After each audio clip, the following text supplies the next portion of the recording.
What's going on, Pokemon fam? We have another episode here of Pokemon Horizons. This was episode number 40, and this episode was so good. It makes me want to go back there and grab my little Sprigatito myself and just kind of cuddle it up.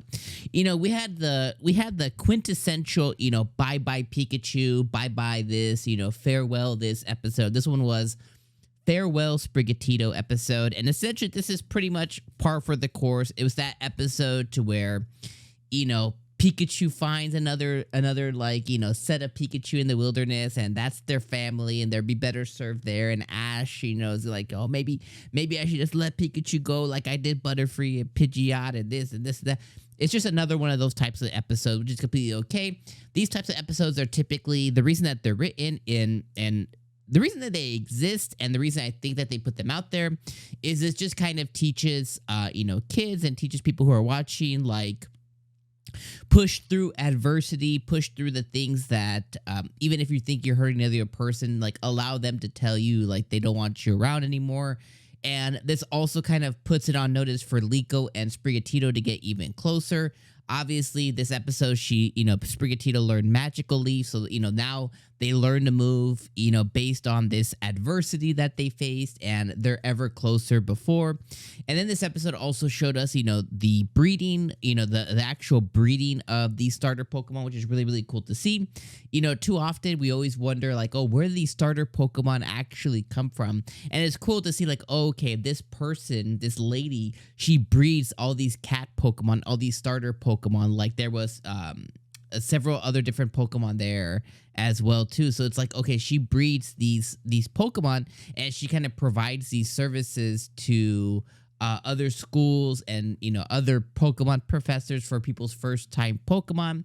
You know, I think I saw there, I think there was more than one, but I saw Lit in there too. So maybe she provides Littens to Alola, and that kind of tells you, okay, this is kind of how professors and schools will kind of obtain their starter Pokemon to give to their students.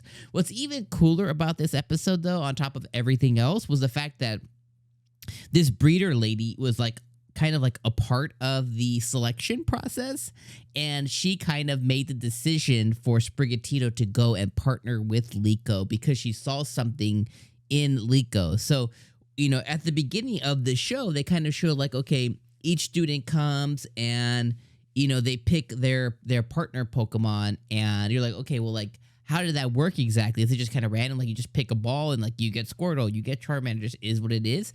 No, it sounds like the school, in partnership with the people who are breeding these Pokemon, kind of like partnered and made like a selection process. So if you were called up first and it was a Litten, it's because the person that bred it, maybe even this lady, thought that, okay, this kid, you know, this little girl, this little boy is actually going to be a good partner for Litten.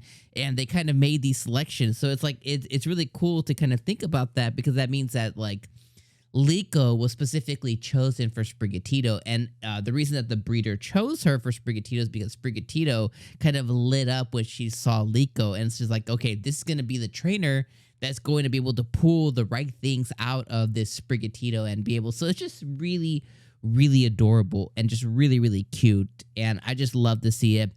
And it took us all the way back. A Spidops. I freaking hate Spidops so much.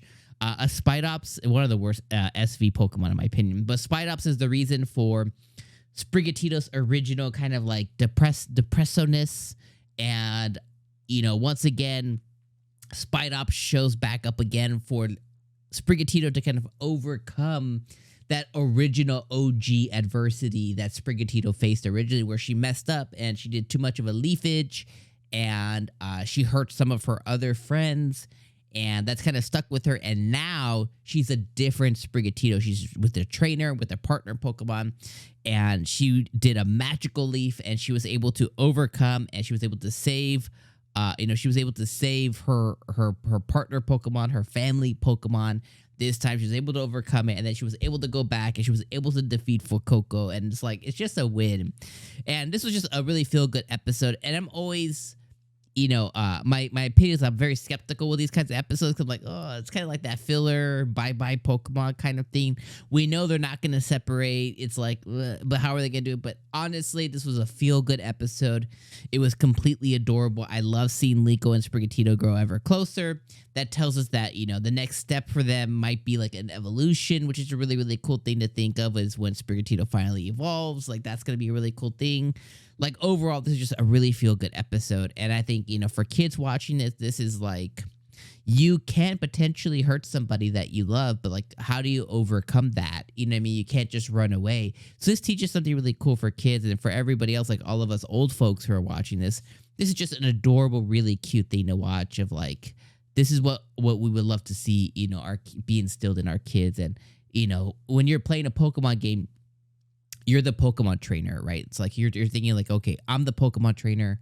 This is how you got to think of your partner Pokemon, not just a number, not just a Pokedex entry. Like, you want to think about your Pokemon. Like, this is my partner Pokemon. What's funny is my partner Pokemon Scarlet and Violet is Sprigatito too. It's like 𝐜𝐻𝐻𝐽𝐻, obviously, but it's a shiny 𝐜𝐻𝐻𝐽𝐻, and I spent a lot of time hatching that Sprigatito, and that's like my #1 Pokemon in my game. It's Sprigatito. Like, that's like 𝐜𝐻𝐻𝐽𝐻 is like my go-to. Like, I use it for everything. That's like my #1, and then I have the rest of the team. Even after DLC and stuff. So, I love 𝐜𝐻𝐻𝐽𝐻 a lot. I love Sprigatito. It's my favorite new starter. I don't know if you guys see back here, but like I have a Sprigatito there. I have 2 Sprigatitos behind me over here. Like, I don't even know if I can kind of like show it in the back there, but like underneath my mic, I have another Sprigatito kind of laying back, behind over here too. I have another Sprigatito there. I have another Sprigatito kind of like behind this Pikachu over there. Like, I love Sprigatito. Is awesome. I love this Pokemon like quite a bit. So anyways, my friends, that's been this week's episode. Let me know what you think in the comments down below, trainers, and I'll see you guys next week. Peace.